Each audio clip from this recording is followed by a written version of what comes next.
Hello and welcome to Glitch Cube. We're a gaming podcast, and each week we take a deeper look into the art of video games. As always, I'm Christian.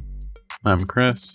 And thank you so much for joining us again this week as we dive into some more games that we have found. And this week we are diving into the console, the Xbox, the original, because that console has a lot of crazy hidden gems in there that you would never, or maybe you've heard of them. A lot of them have definitely become kind of like cult classic style games nowadays. But during the time, they were forgotten, left alone, didn't make good sales, ditched in the dirt, buried in a landfill, whatever it may be. And the big problem with the Xbox was it was known primarily for shooters, right? So a lot of games that got put out there that didn't follow that formula, I feel like I left behind a little bit. And that was actually one of the connotations I had as a kid too. I was a PlayStation kid. I never had an Xbox because I didn't want to just play shooters all day, right? And even though that wasn't the only games out there, my little child brain only thought that, which is kind of sad. But now looking back at this, there's so many cool games that I wish that, had a chance to actually check them out, because I guarantee I probably would have loved them, and I definitely want to play them now. And we've actually gathered 3 games from the Xbox that might have, missed your attention. You might have never heard of, or you probably may have heard of them, but never really checked them out. And they're actually little mini masterpieces in their own outright. Maybe a couple of the games are a little bigger than mini, but yeah, there's some really, really cool games on the Xbox that we want to discuss today. But what was were you a PlayStation kid or an Xbox kid growing up? And which games did you kind of gravitate towards more during that time frame? I was definitely a PlayStation person. I went from PS2 to 360 though, so I kind of jumped ship. Oddly enough, because even though back then I was mostly in RPGs and action games or adventure, whatever, and the Xbox just it didn't really. I didn't like the style of it, I guess you could say. I remember when it came out, and of course, I was a kid. I was like, oh, I want this. Even though, I didn't know any better. And I never got one.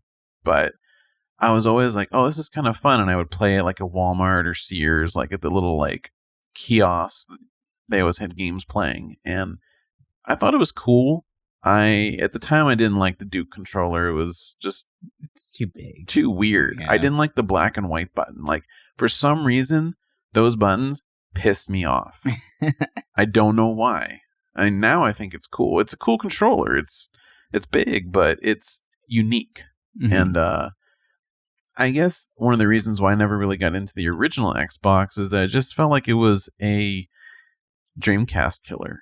And at that point, I loved the Dreamcast. That was one of my favorites. And the Xbox just looked like a Dreamcast to an extent. And I ended up being grateful for the 360 and stuff and enjoying the original Xbox. I would say maybe the past 2 years or so, right before the pandemic, I started jumping into the OG Xbox's library, and there's quite a few cool games on it, especially exclusives to it. Granted, you're not going to find really any JRPGs or anything on it. There are some, but they're Japanese exclusive, so they're not translated. But there are some really cool games exclusive to the original Xbox. And I feel like people are starting to kind of learn about them. But these games that we're talking about today, the big reason why these kind of recently blew up in popularity to an extent is that they're backwards compatible with the Series X. And it's interesting because you think back, especially the OG Xbox, these games, really? You guys are making these backwards compatible, yet there's a couple other big name Xbox games that they don't put on there. And it's interesting, their choices, but I get it, right? You think about, well, we'll talk about it more when we talk about the games, but to me, I appreciate the Xbox for what it is, even though I didn't as a kid. And I don't really like the whole taking sides between which one's better, because I feel like every other generation, the other one's better to an extent. Mm-hmm. You know, I didn't like the PS3, but I love the PS4. And nowadays, like, I'm pretty equal on the PS5 and Series X. But I'm kind of enjoying the Series X just a little bit more because Game Pass just has cooler stuff. But yeah, I love finding these hidden gems, and definitely there'll be more to talk about another episode. I already have a couple other titles I want to talk about too. Nice. Yeah, no, I think the whole backwards compatibility in Game Pass is really changing things up, and it is really interesting that these games were picked, right? Because they weren't like crazy commercial successes, right? But there's somebody there making choices as far as like what games get put on this list that kind of understand the importance of these games. Because I would say that these are very different style games. They are very innovative for their time, right? Whether it was graphically or gameplay or both, right? And it's strange. Like, it's nice to know that, like, it feels like gaming conservation, right? In a way where they're trying to allow these games to still stay alive. I think with one of them, you can't really get it still, but it's, that's a whole nother issue. But I'm sure it'll be popping up pretty soon here. But yeah, so let's just jump right into it. Why not? So the first game that we're going to be talking about is Otogi, the Myth of Demons, right? And that is a game from Software. I'm sure you guys might have heard of that little company. They've made a couple pretty cool games recently, the whole Dark Souls series and Elden Ring and all that. But it's really cool to look back at their roots because they've had their hands in pretty much every style of genre.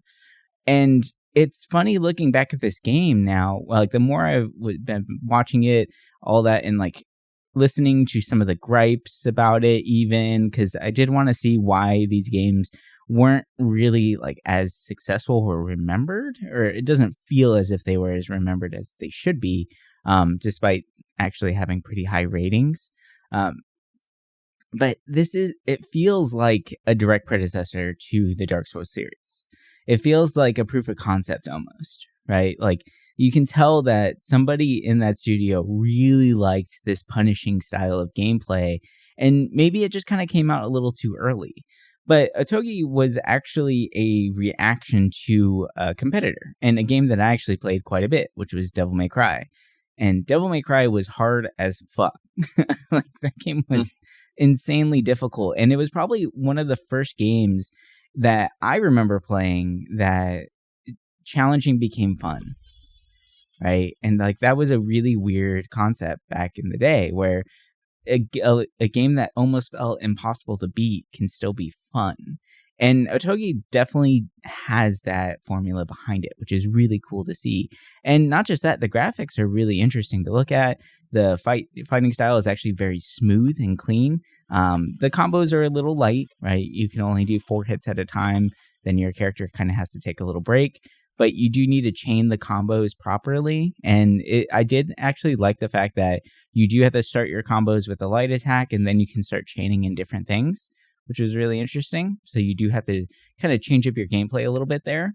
But it is a very difficult game, right? And it was probably one of the first games, or maybe even like the first games I could think of at least, where you just got one-shotted if you messed up, right? And that is such a commonplace like game idea now, especially with the Dark Souls series. And it's so funny to see some of these old reviews of people talking crap about that. It's like, oh, like I make one mistake and I just get downed instantly, and I, get game over real quick. Like, well, that's Dark Souls, bud. That's what you're praising now. It's so funny to see what reviewers back then were calling an issue and what reviewers now are saying are like part of the core of the game and necessary for the fun of it, right? Like, it's weird how our minds have shifted a little bit as far as that goes. But it's a really cool title, and it came out in 2002, so a little bit older, right? There was a second one that got released as well, I forgot when that was. That 2008. No, it was the year after. Oh, it was right after 2003. Okay, so Yeah. 2003, the second one came out, and then Dark Souls didn't come out until 2011. 11, yeah. Yeah, 2011. So it's kind of funny that like we had those style or like that style already set up in place, but From Software has made a shit ton of games in between that time period, and you can definitely talk a lot more about that. But like, it really feels like this was setting the framework up, and some of the other games on their list were helping set the framework up for what we have now with our Dark Souls games and the Souls likes and all that stuff. So why don't you take it away from there? I have experience playing a little bit of the second game. I didn't know about it in the past. Honestly, I wasn't really into From Software games for a very long time. I played a couple of them throughout my life beforehand, but I never really realized it was them. I think my first taste of their games was Kingsfield 2, which, looking at it, it's like weird to think like this is like their first game, you know, like Dark Souls is inspired by this. Like even the Moonlight Sword is in Kingsfield from all the way back then. And that's really cool. I like when games do that or developers do that. Yeah, like it's just little Easter eggs throughout the whole series. And it's cool because Kingsfield it's very old, right? It's very rough to look at. And it's interesting to think like, okay, it's not the first 3D plane, action game. It felt more like a dungeon crawler. And then they didn't really focus on any other game like that until I think it was Eternal Ring or Evergrace. But I feel like when they went with Otogi, it was kind of a change for them, right? Like up until that point, they were doing Armored Core titles. They had their action games, but they were kind of all different.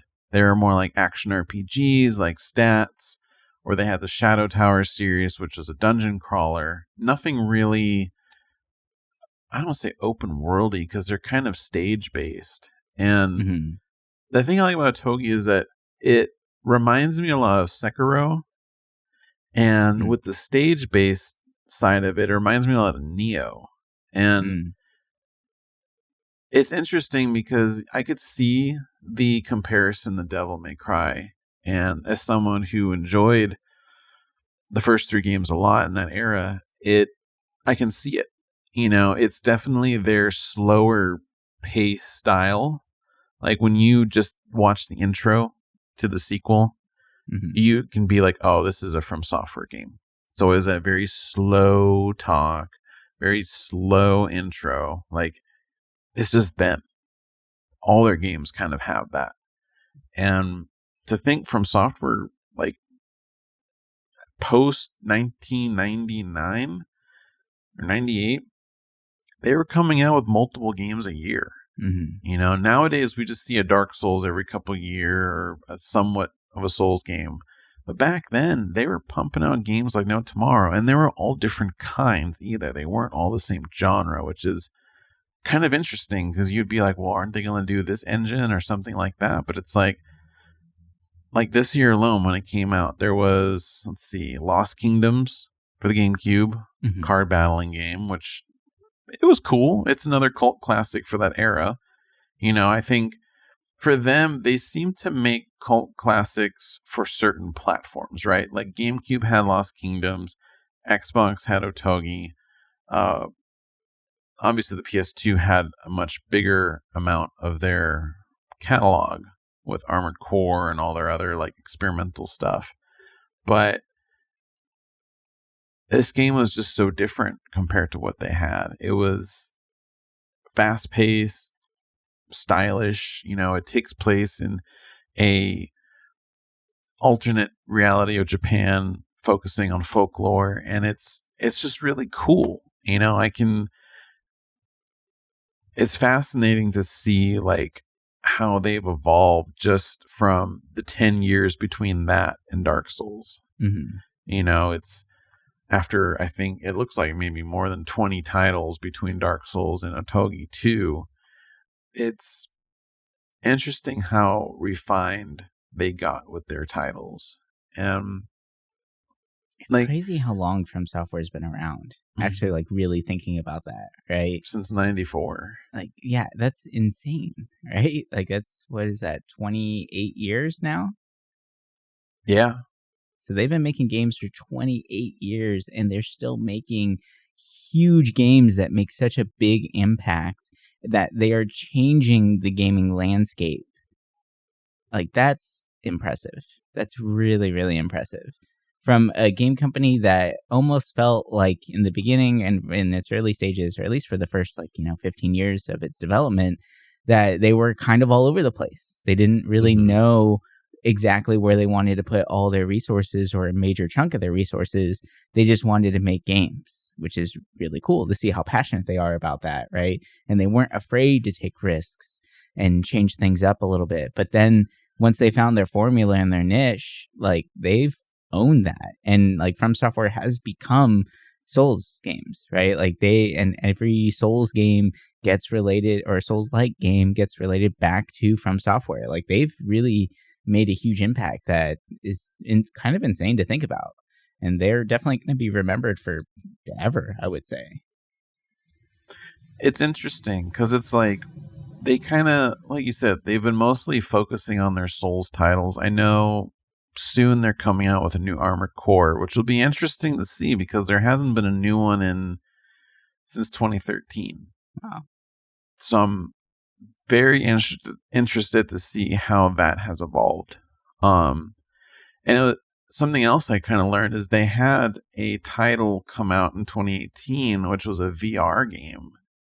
It was like a VR horror game, I think. Daracene. Yeah.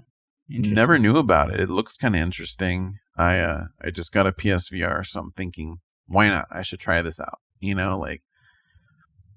See how else they do games and other platforms or genres. But yeah, this game especially, I can see the influences it had in their Souls titles. Like, I think the RPG elements they took from King's Field, I think the action sequences and the fighting, Otogi definitely, and I feel like a lot of the balance and difficulty they got from Kuon. Even though that's a horror game, it plays a lot like a Souls game. When you even just watch gameplay of it, you're like, you can just tell it's got that same kind of, I don't say engine, but that atmosphere to it. And that's something I really love about them, is that aside from their mech games, all their other games just kind of, it has their touch. And that's why I really like these games. I definitely want to go through and play the first one. But yeah, I think if anybody likes Devil May Cry or Sekiro or anything where you can jump, because I know Dark Souls, you can't really jump. Yeah. This game looks fun. Yeah, this has a lot of air combos too. So for the people who have been playing Souls games and just really want that jump, and we're so stoked to see it in Elden Ring, this is a lot of aerial battling. So it's pretty cool to see that. It's like made for it because you kind of float. Yeah. It's weird.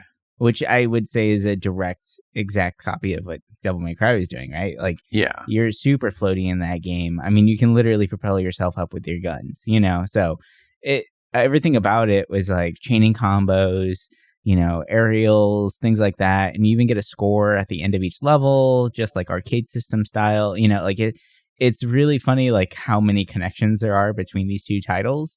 But I really think that it's kind of funny, like thinking about it, but Devil May Cry helped push From Software to develop a much better Souls game, right? And to really start like putting a lot of energy into that. So it's actually kind of interesting to think that. So it's kind of cool. Something different. All right. So the next game that we want to talk about today is American McGee's Scrapland.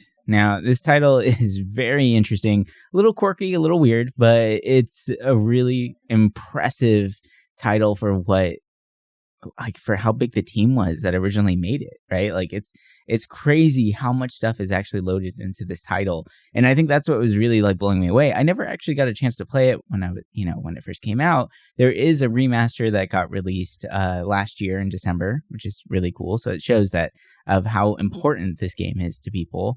But the amount of it really feels like there's two different games shoved into one, but they still work cohesively with each other, which is really interesting. And there's just so many different types of mechanics, so many different things thrown in that it really built up a huge, massive world. And then, of course, throwing American McGee's name on there, and a lot of people probably will, recognize that name, especially from the Alice series. But he was one of he worked with id Software for the Doom series. He was a level designer there as well. It just, you put his name on it and you're instantly going to get like a weird cult following to these titles. But this one actually, I would say, totally warrants it, right? And I would say that all American McGee games do warrant that cult following because they have such an interesting stylistic flair to them. But this is a kind of a departure from what American McGee, I would say, is mainly known for. A lot of his games are very kind of like gruesome in a sense, right? Like he likes a little bit of gore, a little bit of horror. I mean, look at Doom, right? Look at Alice, and you see that in those titles. But Scrapland is very different. It's set on Earth, right? But Earth without any humans. All the humans have left this trash planet to the robots. And then the robots have then flourished and survived and thrived. And they've actually made a really interesting system where people can't die in this, or the robots can't die. Your consciousness gets uploaded into, was it called the Matrix? I believe their Matrix. I think so. I think it was called the Matrix.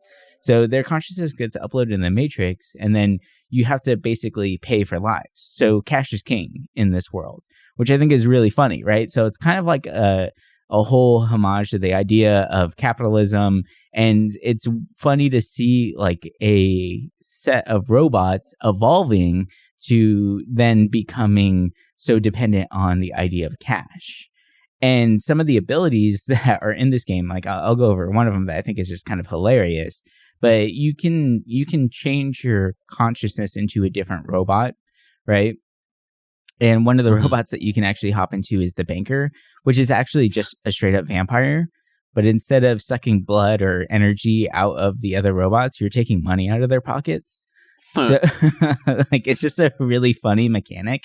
Or you can be a politician, and the politician, what he does, his special ability is he talks people to boredom to the point where they fall asleep. So then you can sneak past little areas and stuff like that. So like each robot, and there's actually 14 different robots that you can be in this title, have their own abilities attached to them in which they are necessary to actually complete the game itself. But that's not the only thing about this game, right? There's a whole nother subset with the races and the battle arenas, as far as racing and battling in a ship. And the ship you can then mod, make, and add stuff to. You can buy new ships and stuff like that. You can change out your guns to get a different combination of stuff, like, and do like fetch missions and stuff. It's pretty crazy how much is actually in this title. And it's just like so cleverly done. The art style is amazing. And I think the biggest takeaway I have from this after doing a lot of research on it is that there's only one animator for this game. One person did all of the animations for this title, and there's so much going on. That is such an impressive endeavor. Like, hats off, kudos to that guy. Like, it's insane how much work was done for that. Because each mech that you're in has their own unique animations, and the models aren't simple. Like, this game came out in 2004, and it looks gorgeous, right? Like, the animations look amazing, and the robots have like such great little hints of things on them. Like, the main character that you play, his chest plate and where his heart is gold. It's actually made out of pure gold, where you're a hero with a heart of solid gold, right? Like, it's just like kind of, it's a little on the nose, right? But it's a nice little touch, and it's just something, that little extra bit that I think is just kind of like a quirkiness that you get from American McGee games that just make it live on forever, in my opinion. So it's a really, really cool title that I'd be more curious about checking out soon, hopefully. Yeah, I feel like with American McGee, it's interesting because I mean, obviously I like Quake and Doom and all like Hexen and stuff that he worked on. But once he got into it where he coined his name onto the titles of his games, like the Alice series is amazing. I think to this day, it's probably still his. Even though I feel like Scrapland is probably the biggest game, in a sense, like the actual like game itself is big, not like the reception of it. But with Alice, it has a very big cult following to it, and for good reason. It's imaginative. You take a spin on Alice in Wonderland, and it's different. You look at Scrapland, the art, it's different. Like it always has a cool touch. And I will admit, American McGee's Bad Day LA was probably his lowest point. Not gonna lie. Like seeing gameplay of that and knowing what it is, it's kind of like, how did he go from Scrapland to that? Yeah. But well, they all can't be hits, right?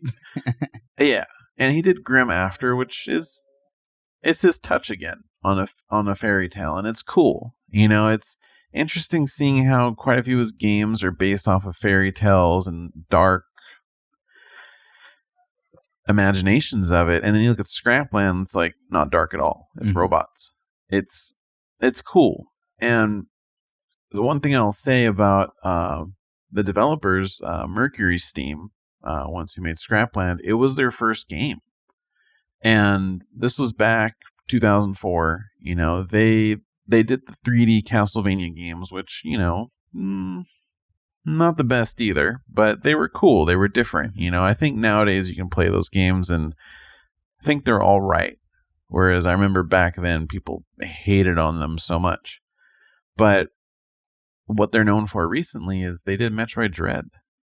And Man, I mean, that's crazy. I enjoyed what I played of that game. I feel like I just kind of got over it after a while. But it's a good polished game. And it's cool to see how they're still around. And, they don't make bad games. So, I mean, that's saying something too. And Scrapland is just, it's weird, but it's kind of cool. It's kind of what you would expect on an Xbox when you look at it. Like, it's odd, it's different, but it just works.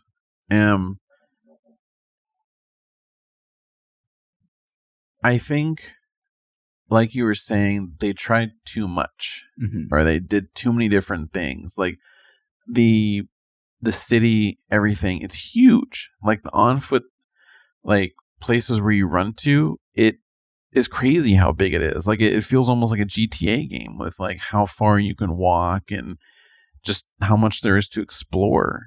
And it's fascinating because, I mean, this was 2004. Like open world games were just kind of becoming a bigger thing. And you have this game and it's like, whoa, like,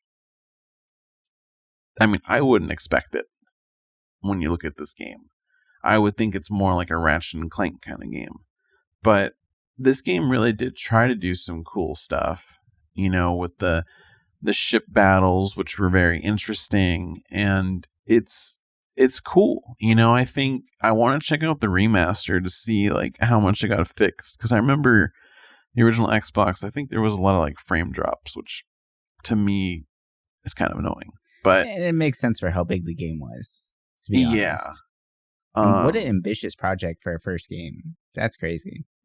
That's the thing that keeps sticking out in my mind. I'm like, dude, first game, like, it's pretty damn big, and I feel like it wasn't really looked at as big when it came out. I mean, I wasn't fully into keeping up with game news in the early 2000s like that, but like I remember seeing adverts for a magazine, but I never saw like blow up fanfare for it, which kind of sucks because it really did seem like it was trying to be innovative. Yeah. Yeah, it's a shame. It's a shame that it felt like it got kind of forgotten over time, but it's nice to see that with the remaster, it's starting to get popularity again, right? Yeah. And I'm curious to see if some more stuff might be popping up with this guy's name on it, or something else in this style at least, But I definitely would want to check out the remaster to see how well all of those things play together, because it's a lot. There's a lot going on there, and I feel like it would be kind of hard to balance everything that way. And then just remembering when it came out, it's like, God damn, man, they put so much shit in it. Like, with the amount of stuff that it was talked about in this game, it really feels like it would have been a game that came out like last year, right? Like, with how ambitious it was. But yeah, for 2004, like, holy crap, that's impressive. All right, so the last game that we want to talk about is definitely one that has a pretty big cult following, and it's a title that whenever you bring up the name, there's a certain amount of people that will be like, oh my God, thank you for talking about it. This is my favorite game, which is pretty crazy because honestly, I've never heard about it before until about a couple weeks ago. But after hearing about it, like I would say that if I played this whenever it first came out, this definitely probably would have been my favorite game, 100%. And I probably could say that it will definitely be in one of my top tier lists going forward. That game, of course, is Phantom Dust. Phantom Dust is a very interesting, weird game, and it's kind of hard to break it down into a specific genre, but the easiest way to explain it would be a real-time strategy game, right?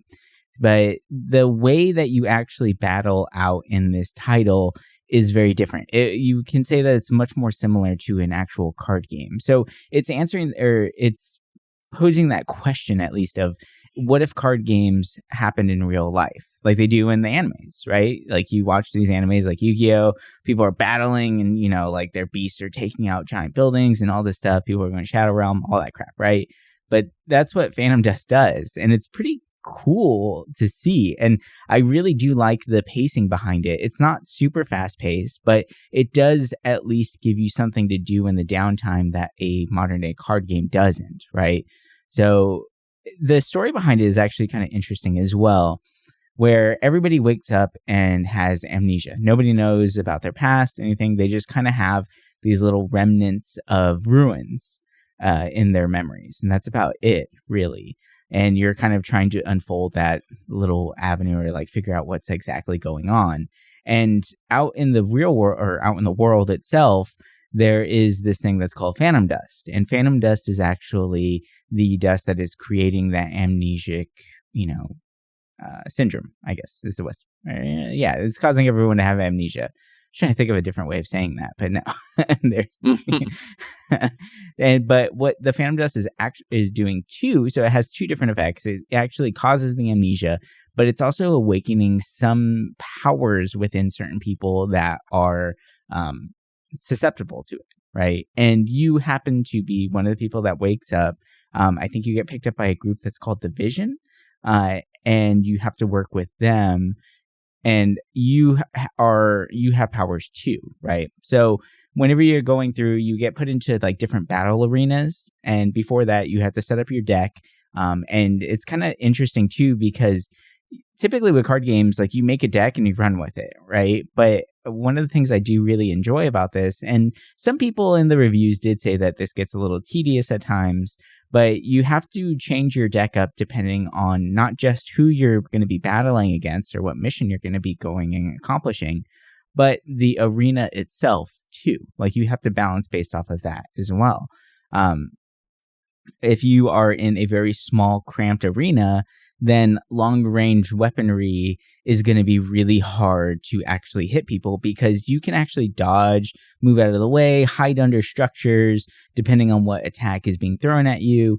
It's really, really cool. And both the attack and defensive tools that you have are based on what cards you have available to you. So you can play very defensively, or you can have a nice mixture of both, or you can just go all out offense. Really interesting, really up to you. And this game actually does have a multiplayer component to it, which is really exciting to hear. And it's really interesting that it still has a strong community behind it where you can hop into some forums or, some groups and things like that and say like, hey, I'm about to hop on Phantom Dust. Who wants to play around? And more than likely will get somebody who wants to hop in and play still for a game that came out in 2004, right? Like, it's pretty crazy that there's still people who are actively playing this. And the unfortunate thing about Phantom Dust is I think it was just so kind of bizarre for its time.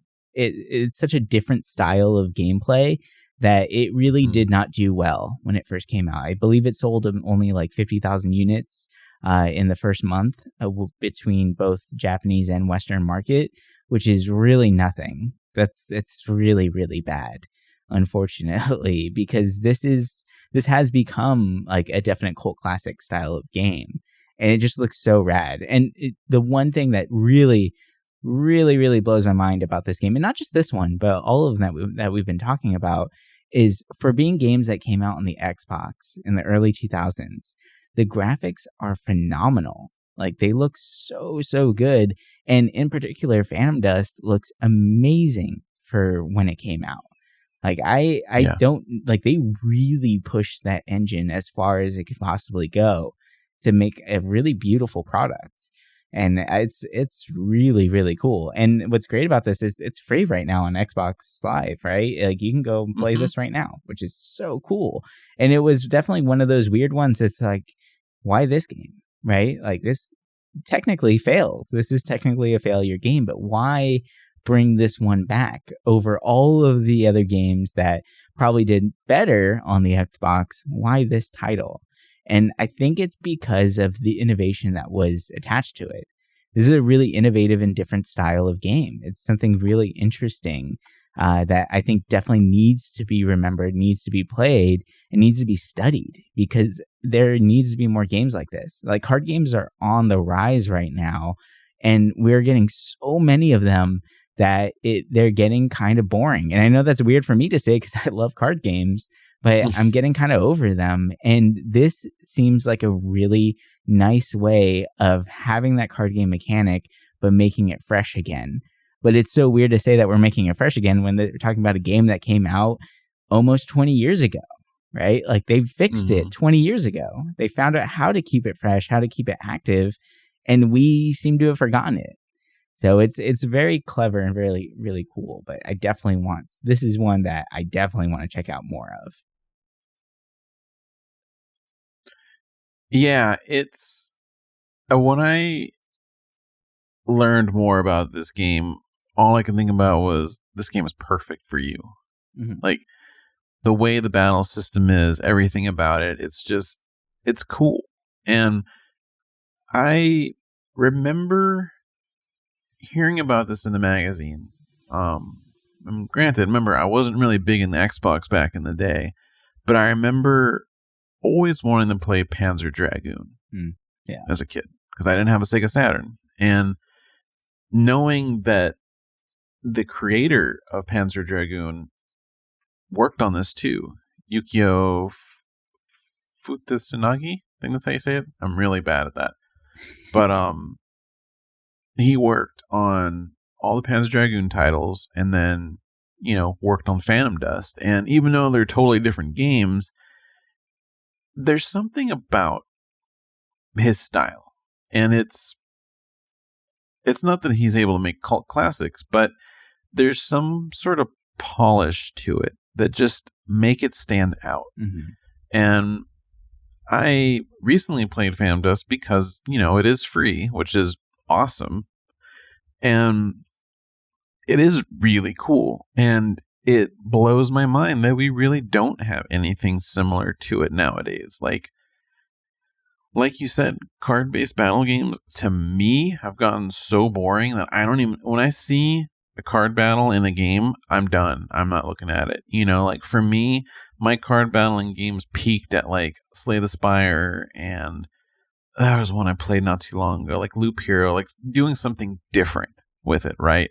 Like, all these other games try to mimic Slay the Spire or like all of that kind of stuff. And, it's cool. I get it. People out there love those games. But for me, I'm just like, I'm kind of over it. Right. And this title, even though they're not showing cards in your face, you're not building a card deck, but you're playing a spell deck. And it's interesting because you feel like you're playing a card game, but you're not actually playing one. Right. And it's done in such an interesting style that, yeah, we just haven't seen anything like this. And it's sad that it didn't blow up over here, but I understand why it didn't. It's going back to the Xbox not being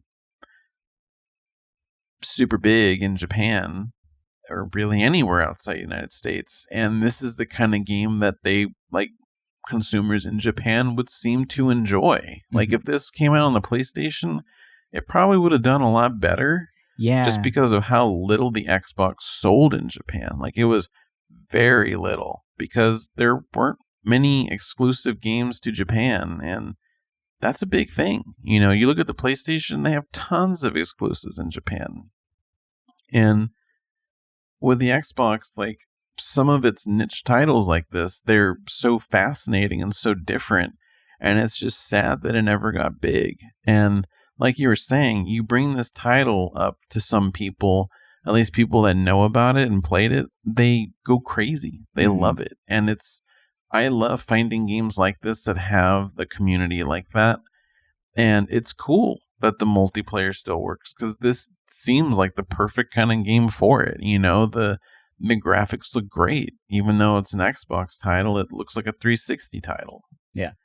And it ran well for what it was. Like, it ran really well, which is another surprising thing.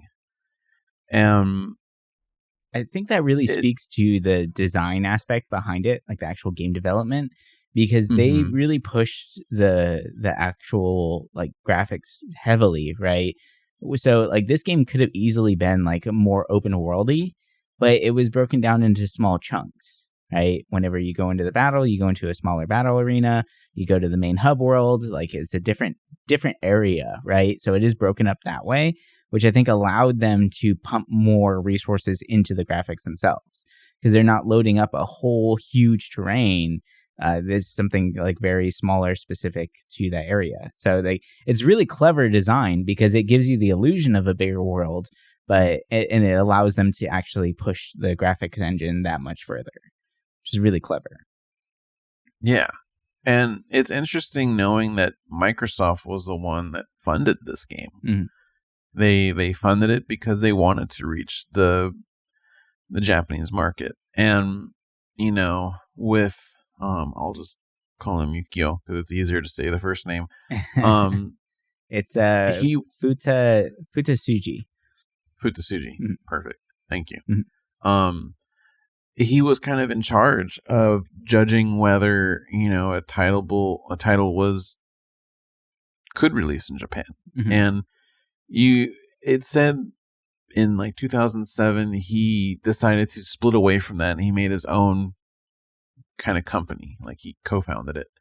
And this company, like, they're still making games to this day. It's just they're different. Like, he wanted to make a sequel to Phantom Dust, but Microsoft never said anything about wanting to do it. They're too afraid to be a failure again. There was a little teaser hint in 2014 at E3 of, like, making a, like, sequel or remastering Phantom Dust, but that project ultimately failed and they just dropped out from it. Yeah, like, it said that he wanted to do a Kickstarter for it, but I mean, it never really worked out, which is a bummer. I think if they were to make a game like this now, I think it'd do really well. Yeah. I think if you slap a multiplayer focus on it, I think it would actually be a really damn cool PvP game. This would be a dope PvP game. Yeah. It'd be fun. Think about a more interactive card-based game, even though it's not card, but you have your loadout of spells. It's cool. I know Spellbreak kind of seemed like that a little bit, which was this, like, battle royale where you're like a mage and you Mhm. could pick up different spells on the ground and make your own build like that. I had high hopes But for this, that one, but yeah. yeah, I think they're actually closing that down because they just got bought out, which is a bummer because I actually really enjoyed that. Mm. But, we really haven't seen anything like this. And it's just, I don't know. Deep down, it'd be really cool to see what a new game would look like this if it came out.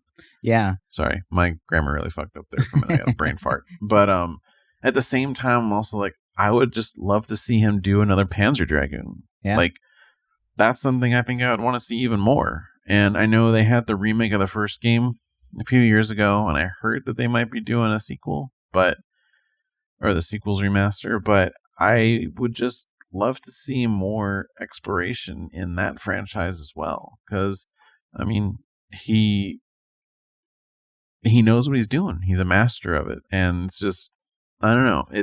It sucks that his titles just didn't really live up to hype. Yeah. He did just come out with another game not too long ago. Actually, 2020 was the initial release, and then it got re-released on the Switch and everything in 2021. It's World's End Club. And it's actually a pretty cool side-scrolling game. But I'm really curious, and I want to follow this developer now because he has like a weird polish to his stuff. You can really see the passion behind his work. And World's End Club, it does have mixed reviews, but it looks really interesting. It looks like a different kind of departure from the side-scrolling game. And it is really interesting. I mean, the initial release was on, like Apple Arcade for iOS, so it might be really simple, but I'm sure there's a lot of really interesting aspects to it. So if you are curious about him and other games he's working on, I mean, that's an easy one to pick up right now and just kind of check it out and see where their style has gone. Because the art in that game is just like, holy shit, phenomenal.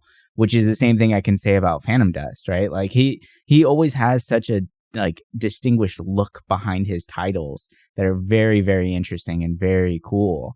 And they always push it a little bit, right? And I would say World's End Club does that. It pushes that style in its own way, right? So he definitely has a lot of pull, you can tell, and a lot of passion behind his games. And I really do appreciate that.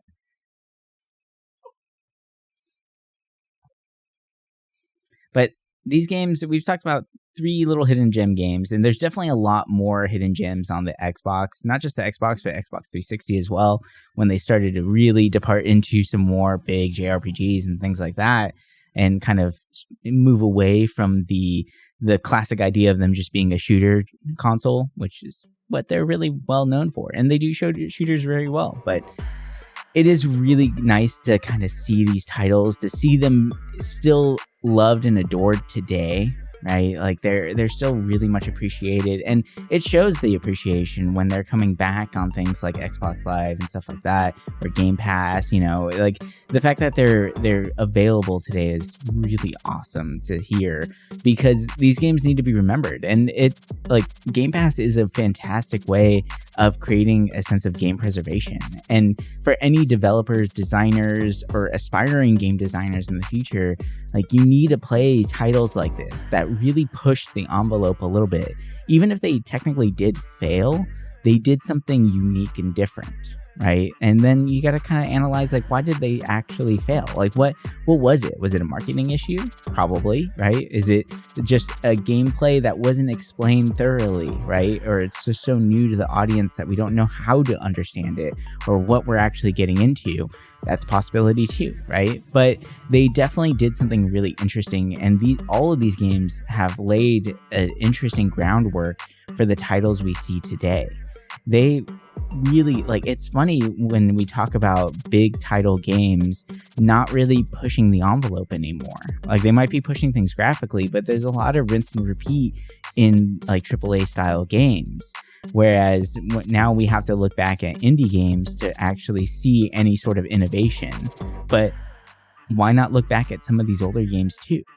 Because some of these older games really did innovate the hell out of their genres They just might not have had the market that we have nowadays, right? They didn't have Steam. They didn't have like the easily reachable marketplaces where they can just pump everything out to.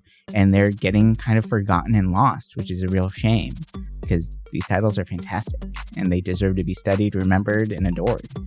But anyway, I think that's going to do it for us this week. Thank you all so much for listening. We'll talk to you all next week with the next set of awesome games that we find to explore, study, and bring to you. But until then, bye for now. Bye.